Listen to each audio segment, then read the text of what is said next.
Night has fallen over the Andaman Sea. The boat is still, drifting in total darkness.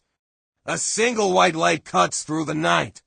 Calling life up from the deep, slowly shadows gather.